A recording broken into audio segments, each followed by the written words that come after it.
This video is brought to you by Straight Goods News, Canada's alternative online news source. Visit straightgoods.ca.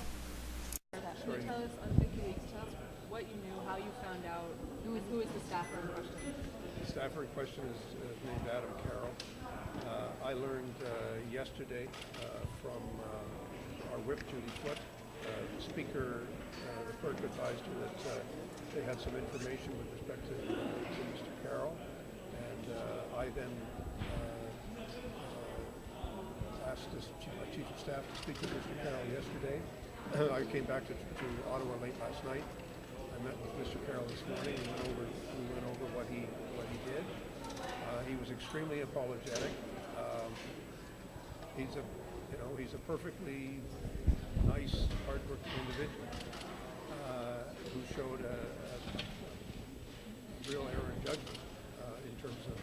He said he was very upset by the Hitler remarks that had been made the week before. He was very upset by the child pornographer remarks that had been made before. But we all agreed that there's no excuse. Nastiness begets other forms of nastiness. At some point, you have to stop. And so we've apologized clearly to Mr. Taves. It's not something I like to see at all. And Mr. Caroll offered his resignation. I accepted it. How long have you been working there? How old is he? I don't know how old he is. He's in his 30s, I would imagine. He's been working as a staffer for various MPs and on the Hill for quite some time. How do you think this Vikileaks story affects your ability to hold the Conservatives to account on the robocall story? Well, they're two completely different issues. Look, a mistake was made. I'm not justifying that mistake.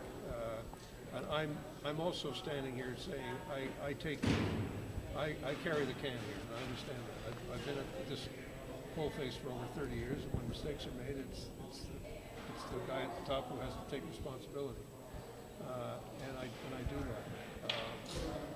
I think that the robocall issue is a completely separate issue, and that requires explanations from other people. I would urge the government to take some responsibility for what's taken place and indicate that they understand that while mistakes were made down the line, and maybe we have to get to the bottom of this. Understand what the companies thought they were doing, what various individuals thought they were doing, under whose authority they think they were acting. The problem that we have is with the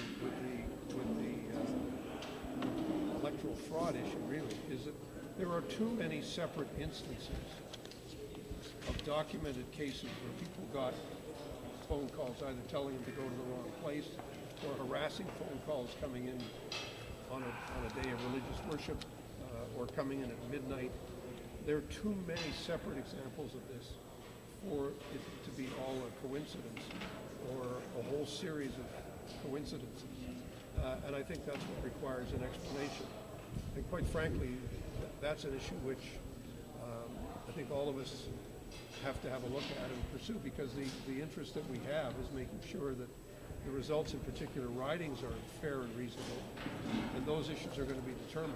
In some cases, in some ridings, there's going to be a request to overturn. In the case of the Etobicoke Centre, that case is being litigated right now and will be in court at the end of April. So that's one example where there will be...